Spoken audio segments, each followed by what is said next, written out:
Hey guys, welcome back to Nitish Rathore blogs. और आज के ब्लॉग में हम लोग करेंगे टोटली बातें बनारस ट्रिप पे। एक टोटल बनारस ट्रेवल गाइड है। मैं बात कर रहा हूँ बिहार से बनारस पहुँचना और वहाँ पे क्या क्या जगह आप घूम सकते हैं, क्या क्या एक्सप्लोर कर सकते हैं और कितना रुपए आपका और एवरेज खर्च होगा।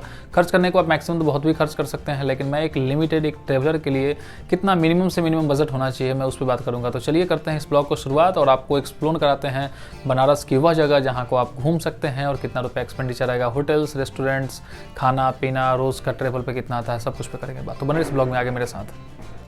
तो सफ़र यूँ शुरू होता है कि हम लोग निकलते हैं मुजफ्फरपुर रेलवे स्टेशन से बनारस की तरफ। Hey guys, welcome back to Nitish Rathore blogs. और आज के ब्लॉग में आपका स्वागत है और आज आपको लेके चलेंगे मुजफ्फरपुर से बनारस की तरफ ट्रेवल करते हैं। तो आप सिंपली आइए मुजफ्फरपुर रेलवे जंक्शन से, आप लीजिए वहाँ से टिकट और फिर चलिए बनारस की तरफ। बनारस आप जब पहुँच जाते हैं उसके बाद आपको चीपेस्ट कहाँ पे रुक सकते हैं वो है सरदार वल्लभ भाई का जो है ट्रस्ट, वहाँ पे रुक सकते हैं।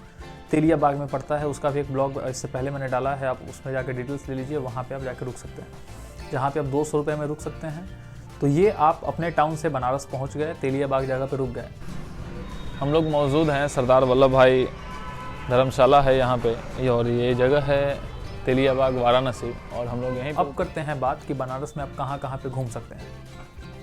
बनारस में पहुंचते ही सबसे बेहतरीन चीज़ और जिसके लिए फेमस है वो जगह है काशी विश्वनाथ। तो आप सबसे पहले काशी विश्वनाथ घूमिए। काशी विश्वनाथ एक है, काशी विश्वनाथ BHU कैंपस में है। BHU कैंपस में स्थित श्री काशी विश्वनाथ मंदिर में, और हम लोग पहुंच चुके हैं। BHU कैंपस का ये हिस्सा है, आगे ठीक IITs का हिस्सा है।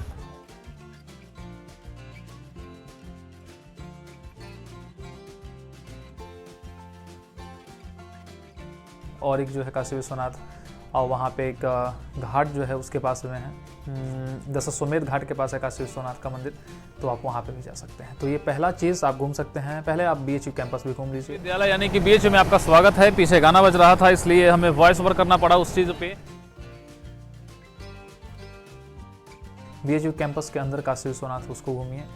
उसके बाद फिर आप अब बात करते हैं कि बनारस में BHU कैंपस घूमने के बाद आप कहाँ घूम सकते हैं। तो अब चलते हैं घाट की तरफ। बनारस में टोटल 82 घाट है। आप 82 घाट में बहुत सारे घाट आप लग चाहें तो एक एक करके सबको घूम सकते हैं, लेकिन सबसे बेहतरीन और सबसे ज़्यादा फेमस जो घाट हैं उनमें से है 80 घाट।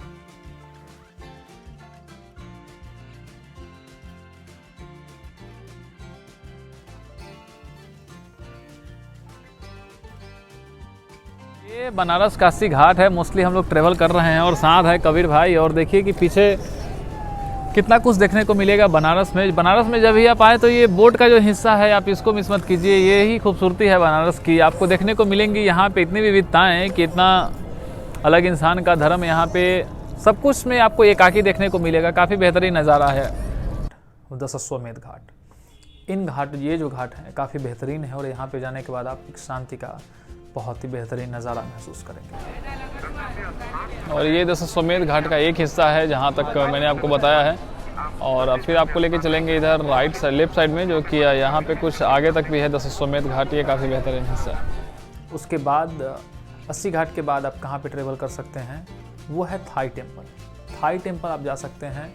ये सभी 10 से 15 किलोमीटर के डिस्टेंस पे है थाई टेम्पल, और उसका एक और नाम है यहाँ पे बनारस के म्यूजियम चौक पे। और यहाँ पे एक थाई मंदिर है जो काफ़ी फेमस है। आपको पीछे मैं दिखाऊं तो कुछ इस तरीके से देखने को मिलेगा। ये थाई मंदिर है यहाँ पर, और ये बारमिया की जो मूर्ति है जो तालिबान में तोड़ दी गई है उसका ही एक कॉपी यहाँ पे है।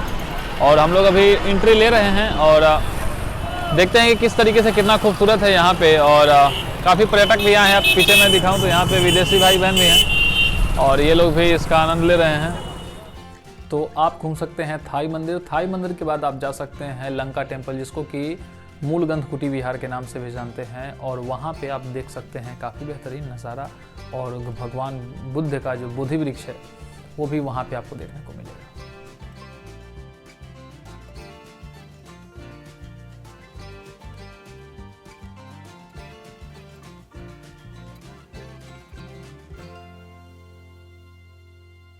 उसके बाद आप घूम सकते हैं रामपुर फोर्ट पे, जा सकते हैं। वहाँ पे पुराने प्राचीन दुर्गा मंदिर है रामपुर में ही, आप वहाँ पे घूम सकते हैं। और यहाँ पे टूरिस्ट तो आ रहे हैं, जा रहे हैं, लेकिन यहाँ पे हर एक चीज़ बंद कर दिया गया है। ये कोविड को लेके थोड़ा सा इशू आ रहा है। लेकिन रामनगर फोर्ट में बाहरी हिस्सा जितना भी आपको दिखाना चाहूँ तो कुछ इस तरीके से देखिएगा। मैं लेके चलता हूँ। बढ़ रहे हैं मंदिर परिसर की तरफ।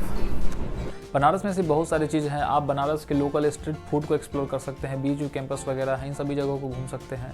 वहाँ पे बहुत सारी ऐसी चीज़ें हैं जिनको कि आप मैं नहीं देख पाया था लॉकडाउन की वजह से, लेकिन कुछ चीज़ ऐसी हैं जिसको आप देख सकते हैं। उसके बाद आप घूम सकते हैं बनारस में आलमगीर का मॉस्क है, वहाँ पे घूम सकते हैं। उसके बाद आप घूम सकते हैं मान महल जो है दशाश्वमेध में, आप वहाँ पे भी घूम सकते हैं।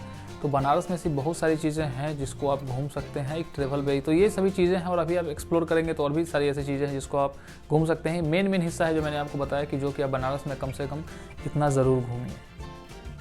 अब कर लेते हैं बात, ये सभी इतनी जगह हैं जहाँ पे आप घूम सकते हैं बनारस में, लेकिन अब कर लेते हैं बात कि ट्रैवल में कितना रुपया खर्च होगा, कितना रुपया आएगा।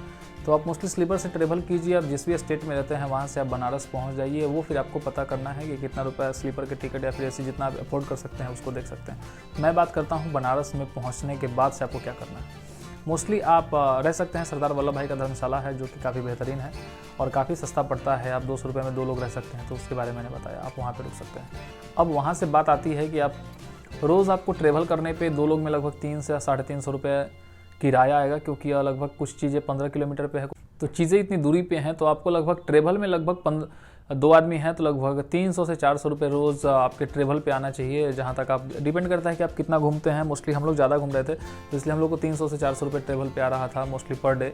आप अगर चाहें तो आप अगर थोड़ा थोड़ा करके घूमते हैं तो आपका उससे भी कम आएगा, ये मैं मैक्सिमम बता रहा हूँ। जबकि आप शेयर्ड टैक्सी में घूमेंगे तब की बात कर रहा हूँ। उसके बाद आपका मोस्टली 300-400 रुपये खाने पे आएगा। बनारस में फूड्स बिल्कुल मिनिमल प्राइस पे मिलते हैं, 50 रुपये में आप आराम से खा सकते हैं एक लोग। ये तो इतना ज़्यादा बजट नहीं है। 200 रुपये आपके होटल के, तो मतलब 2 लोग में आपका मोस्टली पर डे 800 रुपये खर्च होने वाला है, अगर होटल को भी इंक्लूड कर दूं। अगर आप सरदार वल्लभ भाई पे रुकते हैं तब की बात कर रहा हूँ। ऐसे सरदार वल्लभ भाई भी नहीं, और भी धर्मशाला हैं जिनका रेट कुछ इसी तरीके से है। सरदार वल्लभ भाई काफ़ी ज़्यादा सिक्योर है मुझे लगा, इसलिए मैं आपको बता रहा हूँ। तो मोस्टली ट्रेवल पे आपका 800 रुपये के आसपास खर्च आएगा। अब बात कर लेते हैं टोटल, अगर आप ट्रेवल ट्रिप बनाते हैं, मोस्टली अगर आप 5 दिन का ट्रेवल ट्रिप बनाते हैं 2 लोगों का, तो 800 से आप जोड़ लीजिए। मोस्टली आपको 8 तिरी 24, 8 बजे 40, अगर 5 दिन का ट्रिप बनाते हैं तो 4000 रुपये वहाँ पे आपका एक्सपेंडिचर आएगा। बाद बाकी आपके आने जाने का ट्रेवल। तो मैं बात कर लेता हूँ 2 दिन 2 रात और 3 दिन के ट्रेवल की, तो ओवरऑल आपका बनारस में रहते हुए खर्च आएगा 3000 रुपये के आसपास।